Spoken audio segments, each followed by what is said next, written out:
तीसरा प्रश्न था मेरा कि ये जो मुफ्त अनाज की योजना है, वो बता रही है कि जनवरी 2023 से हम शुरू कर रहे हैं अंत्योदय, और जो मुफ्त अनाज की प्रायोरिटाइज्ड हाउस होल्ड्स हैं उनको हम देंगे। तो एक तरह से मुफ्त राशन वाली योजना को आप चला रहे हैं 24 तक। देखिए, दुनिया भर में यह आरोप लगा, बड़ी एजेंसीज ने, कुछ भारत के चैनल्स ने भी चलाया कि महामारी के समय इतने करोड़ लोग मर जाएंगे।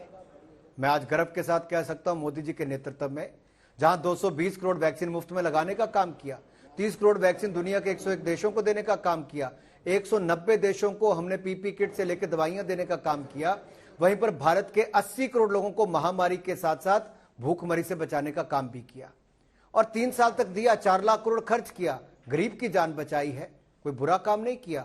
और आगे भी हमने अपने अनाज के भंडार गरीबों के लिए खोल के रखे ताकि गरीब के ऊपर बोझ ना पड़े।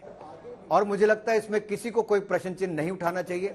अगर नेशनल फूड सिक्योरिटी एक्ट की हम बात करते हैं, केवल बिल पास करने तक नहीं सोचते, हम उसको पूरा करने का काम भी करते हैं।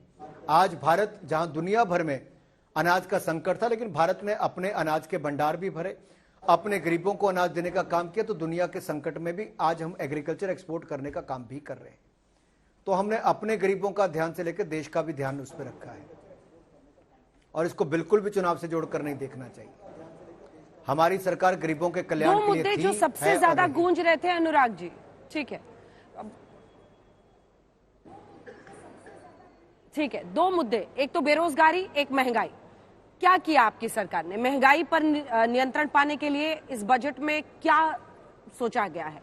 बेरोजगारी, जो प्रधानमंत्री विश्वकर्मा कौशल योजना सम्मान जो किया जा रहा है, वो क्या है? मतलब इसके जरिए कैसे आप रीच आउट करेंगे माइक्रो लेवल पर महंगाई और बेरोजगारी दोनों? देखिए, आपने अच्छा हुआ प्रश्न उठाया, लेकिन आप आंकड़े उठाकर देखिए अंजना जी, आपको स्पष्ट तौर पर दिखेगा ईपीएफओ के आंकड़े में कि दुगनी हो गए हैं रजिस्ट्रेशन, 27 करोड़ पहुंच गया, यानी कि ऑर्गेनाइज सेक्टर में रोजगार और ज्यादा बढ़ने का काम हुआ, नई जॉब ज्यादा मिली है। दूसरा, महंगाई की दृष्टि से अगर आप अमेरिका, यूरोप, जापान और पाकिस्तान तक के आंकड़े भी देखेंगे, स्पष्ट नजर आएगा वहां 4-4 गुना से लेकर 7-7 गुना महंगाई बढ़ गई। लेकिन भारत में जब कांग्रेस के सामने स्थिति नहीं थी, तब भी 11-12% महंगाई थी, आज 5% महंगाई है। महंगाई दर लगातार कम आई है, नियंत्रण में रखी गई है। हर कदम मोदी सरकार ने उस दिशा में उठाए हैं और भारतीय अर्थव्यवस्था जहां 10 नंबर की थी, आज दुनिया की 5वीं सबसे बड़ी अर्थव्यवस्था बनाई। हमने अर्थव्यवस्था को भी आगे बढ़ाया, महंगाई को भी नियंत्रण में रखा है, एक्सपोर्ट को भी बढ़ाया है। जहां मोबाइल दुनिया के दूसरे सबसे बड़े आयात करने वाले थे, आज हम दुनिया के दूसरे सबसे बड़े निर्माता बनकर तैयार हुए।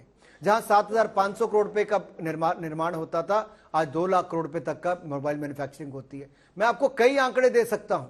रोजगार भी पैदा किया है, तो महंगाई को भी नियंत्रण में रखने का काम किया है।